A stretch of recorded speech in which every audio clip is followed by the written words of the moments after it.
Dear student, now we are discussing about genetic. Class 12 biology का ये अध्याय बहुत ज़्यादा इम्पोर्टेंट है और इसे हम अगर पढ़ते हैं तो इस यूनिट के टोटल 3 टॉपिक है वो कवर हो जाते हैं। तो आज मैं स्टार्ट कर रहा हूँ जेनेटिक्स और इसे हम कंप्लीटली समझने वाले हैं। बहुत ही इम्पोर्टेंट यूनिट है ये और इसका फर्स्ट टॉपिक पढ़ रहे हैं मेंडल और उसके नियम। तो देखिए बच्चों, सबसे पहले हमें यहाँ पर ये जान लेना है कि हम आनुवंशिकी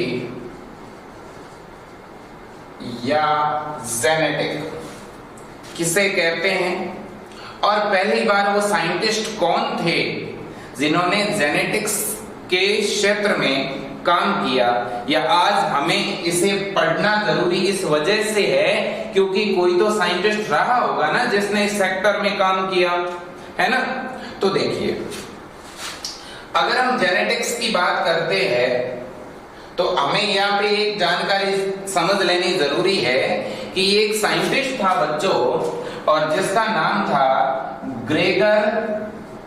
ग्रेगर जोहान मेंडल, और इसको हम जीजे मेंडल भी बोलते हैं। और ये ग्रेगर जॉन मेंडल वो साइंटिस्ट था जिसने उद्यान मटर, जिसका बॉटनिकल नेम पाइसम सेटाइवम है, पाइसम सेटाइवम है, इस पाइसम सेटाइवम पर ग्रेगर जोहान मेंडल ने एक्सपेरिमेंट किए एंड पहली बार जेनेटिक्स से रिलेटेड, इनहेरिटेंस से रिलेटेड 3 महत्वपूर्ण थ्योरीज दी थी। यानी एक्सपेरिमेंट करके इसने आनुवंशिकी के क्या दिए थे, आनुवंशिकी के क्या दिए थे भैया, सिद्धांत दिए थे। इस वजह से ग्रेगर जोहान मेंडल को बच्चों फादर ऑफ जेनेटिक कहा जाता है। Detail clear? Gregor Johan Mendel को फादर ऑफ जेनेटिक्स क्यों कहते हैं? क्योंकि इसने पाइसम सेटाइवम पर क्या किए थे, एक्सपेरिमेंट। ठीक है, और किस तरह के प्रिंसिपल्स दिए थे, किस तरह की थ्योरीज दी थी, तो इसने सिद्धांत दिए थे आनुवंशिकी के या वंशागति के। ठीक है, इस वजह से यह है फादर ऑफ जेनेटिक्स।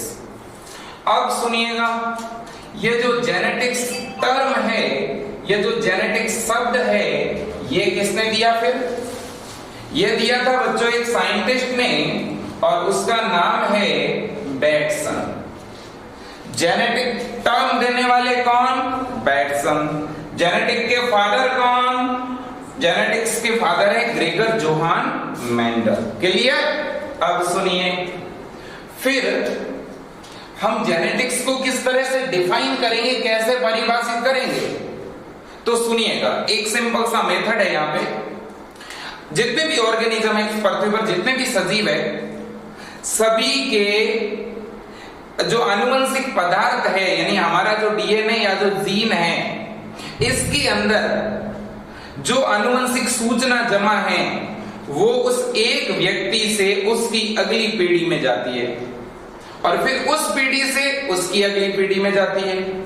अर्थात ये कि हमारे माता पिता से कुछ आनुवंशिक लक्षण हम लोगों में आए हैं और वो लक्षण आगे हमारी आगे भावी पीढ़ी में जाने वाले हैं। तो कुल मिला के मैं कहना ये चाहता हूं कि बच्चों कुछ ऐसे लक्षण होते हैं जो पीढ़ी दर पीढ़ी स्थानांतरित होते हैं और उन लक्षणों को हम बोलते हैं आनुवंशिक लक्षण या वंशानुगत लक्षण। और इन आनुवंशिक लक्षणों की जो ये पीढ़ी दर पीढ़ी वंशानुगमन होता है, इसी को नाम दिया गया है वंशागति।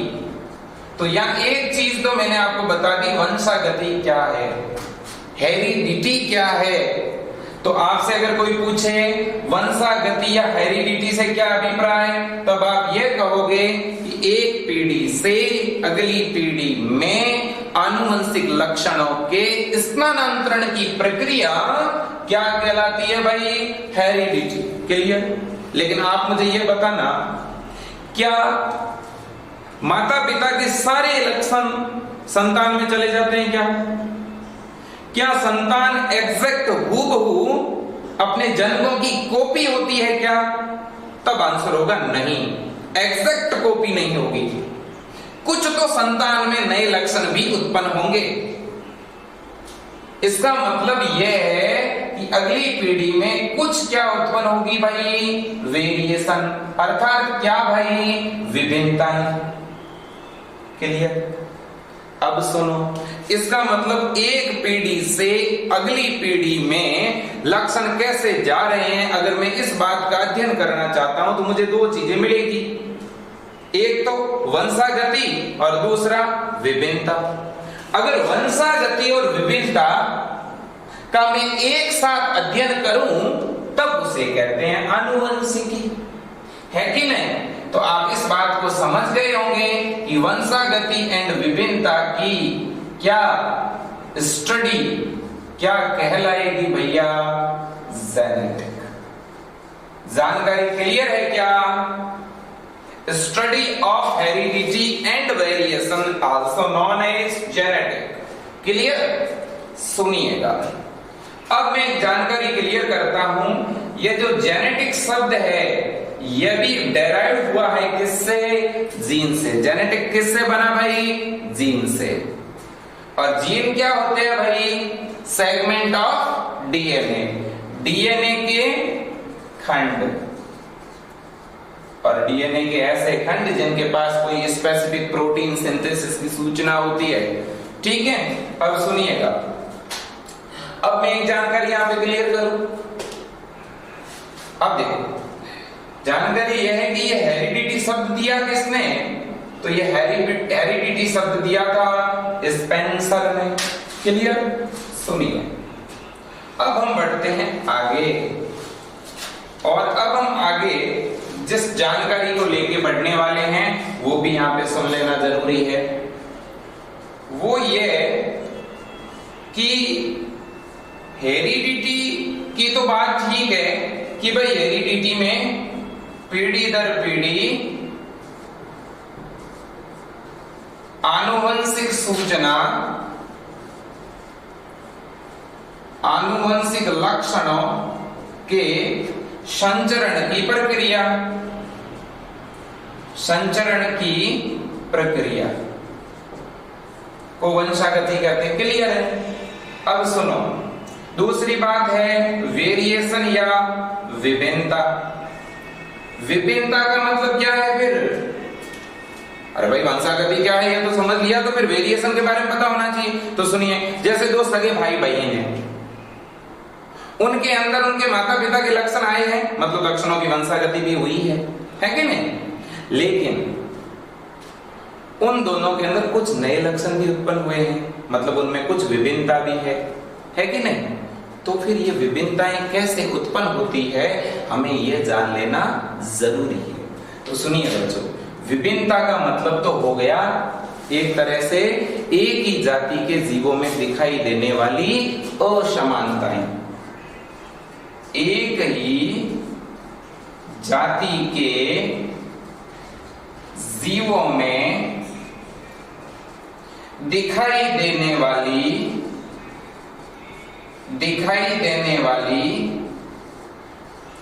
असमानताएं। अब सुनिएगा, अब फिर विभिन्नता उत्पन्न होने का कारण क्या है भाई? क्यों विभिन्नता उत्पन्न हो गई, कैसे उत्पन्न होती है? एक जानकारी अगर आप बायोलॉजी पढ़ते हैं तो पता होगा, अगर नहीं है तो याद रख लेना कि जिन जिन जीवों में सेक्सुअल रिप्रोडक्शन पाया जाता है, लैंगिक जनन पाया जाता है, उन जीवों में लैंगिक जनन के दौरान युग्मक बनते हैं, गैमेट फॉर्मेशन होता है। और जब युग्मक बनेंगे तो अर्धसूत्री विभाजन होगा, और जब अर्धसूत्री विभाजन होगा तो आपको पता होगा क्रॉसिंग ओवर होता है, जीनी विनिमय होता है, और जीनी विनिमय के कारण बच्चों क्या विभिन्नता उत्पन्न होती है अगली पीढ़ी में। तो एक कारण तो क्या हो गया, जीनी विनिमय, ठीक है, क्रॉसिंग ओवर। और बच्चों ये कब होगा, जब गैमीट फॉर्मेशन होगा, जब युग्मकों का क्या होगा, निर्माण, और बच्चों युग्मक ही तो नई पीढ़ी को आगे उत्पन्न करेंगे। दूसरी बात, और विभिन्नता कब उत्पन्न हो सकती है, तो बच्चों एक प्रोसेस आपने पढ़ा होगा, एक साइंटिस्ट का नाम आपने जरूर पढ़ा होगा, और उस साइंटिस्ट का नाम है ह्यूगो डी व्रिज। ह्यूगो डी व्रिज वो साइंटिस्ट था जिसने बच्चों म्यूटेशन का पता लगाया था। कौन से पौधे में, इवनिंग प्रिमरोज नामक प्लांट में, है कि नहीं। तो उत्परिवर्तन में क्या होता है, उत्परिवर्तन के अंदर जो जीवों के आनुवंशिक पदार्थ है उनमें अचानक क्या हो जाते हैं भाई, परिवर्तन, और वो परिवर्तन अगली पीढ़ी में क्या हो जाते हैं भाई, वंशागत, ठीक है। इस वजह से क्या उत्पन्न हो जाती है भाई, विभिन्नता। जानकारी समझ में आ गई आपके। तो विभिन्नता उत्पन्न होने के कारण हो सकते हैं दो, एक क्या उत्परिवर्तन, दूसरा क्या जीनी विनिमय। अब मैं आपसे पूछना चाहता हूं, आप मुझे बताना, कोई भी नया जीव उत्पन्न होगा तो लैंगिक जनन पहले होगा, पहले युग्मक बनेंगे, युग्मकों के मिलने से ही तो नया जीव बनेगा। तो इसका मतलब जितने भी जीव लैंगिक जनन के दौरान उत्पन्न होते हैं उनमें ये वाली विभिन्नता तो हमेशा दिखेगी कि नहीं दिखेगी, जीनी विनिमय के कारण, ठीक है। इसलिए बच्चों जीनी विनिमय की वजह से जो वेरिएशन दिखता है उसे हम बोलते हैं सतत विभिन्नताएं, ठीक है। सतत भी है, क्यों सतत है, क्योंकि ये कंटिन्यूअस चल रही है पीढ़ी दर पीढ़ी, ठीक है ना। जीनी विनिमय तो रेगुलर होगा, लगातार होगा, लेकिन क्या उत्परिवर्तन जीवों में रेगुलर होता रहता है क्या, नहीं। उत्परिवर्तन तो कुछ विशेष परिस्थितियों में ही होगा, इसलिए उत्परिवर्तन हमेशा नहीं होता। इस वजह से यह असतत विभिन्नता है, यह डिसकंटिन्यूअस एक वेरिएशन है, असतत विभिन्नताएं। यहां तक डिटेल क्लियर है कि नहीं है बच्चों, ओके। अब इसके बाद में हम बात करने वाले हैं कि भाई आखिर ग्रेगर जोहान मेंडल ने एक्सपेरिमेंट किस प्रकार से किए, उसकी हम यहाँ पे चर्चा करने वाले हैं। हम थोड़ा सा ग्रेगर जोहान मेंडल का इंट्रोडक्शन भी यहाँ पढ़ने वाले हैं, लेकिन एक बार मैं आपको क्लियर कर दूं, आपको इस आनुवंशिकी वाला जो टॉपिक है इसका यहाँ तक क्रिस्टल क्लियर होना चाहिए। देखिएगा, आनुवंशिकी किसे कहते हैं, तो जीव विज्ञान की ऐसी शाखा जिसके अंतर्गत हम वंशागति और विभिन्नता का क्या करते हैं, अध्ययन, ठीक है। आनुवंशिकी शब्द किसने दिया भैया, बेटसन ने दिया, लेकिन आनुवंशिकी का जनक कौन है भैया, जीजे मेंडल, ठीक है। वंशागति शब्द किसने दिया, स्पेंसर ने। वंशागति या हेरिडिटी कहते किसे हैं, तो पीढ़ी दर पीढ़ी आनुवंशिक लक्षणों का संचरण, ठीक है। विभिन्नता मतलब एक ही जाति के जीवों में दिखाई देने वाली असमानता।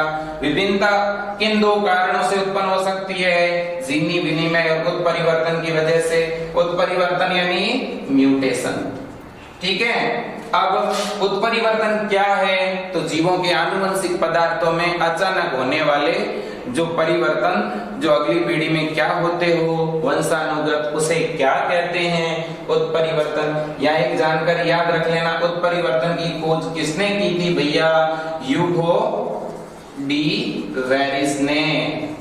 क्लियर है भैया। उत्परिवर्तन के कारण जो वेरिएशन उत्पन्न होता है वो कंटिन्यूअस है कि डिसकंटिन्यूअस है, डिसकंटिन्यूअस है। जीनी विनिमय के कारण जो वेरिएशन दिखा वो कैसा है बच्चों, सतत है। सतत विभिन्नता मतलब जो पीढ़ी दर पीढ़ी चले, असतत मतलब जो कभी कभार उत्पन्न हो और फिर लंबे कई पीढ़ियों तक दिखे ही नहीं, है कि नहीं। आज के लिए इतना ही, बाकी पढ़ेंगे कल। चैनल को सब्सक्राइब करें, बेल आइकन को प्रेस करें और अगर वीडियो का कंटेंट आपको अच्छा लगा हो तो लाइक करें। विजय मेमोरियल उच्च माध्यमिक विद्यालय धुरिमना के पेज को अधिक से अधिक शेयर करें, फैला दें आप, ताकि अधिक से अधिक विद्यार्थियों को इसका लाभ मिल सके। धन्यवाद। Thank you a lot.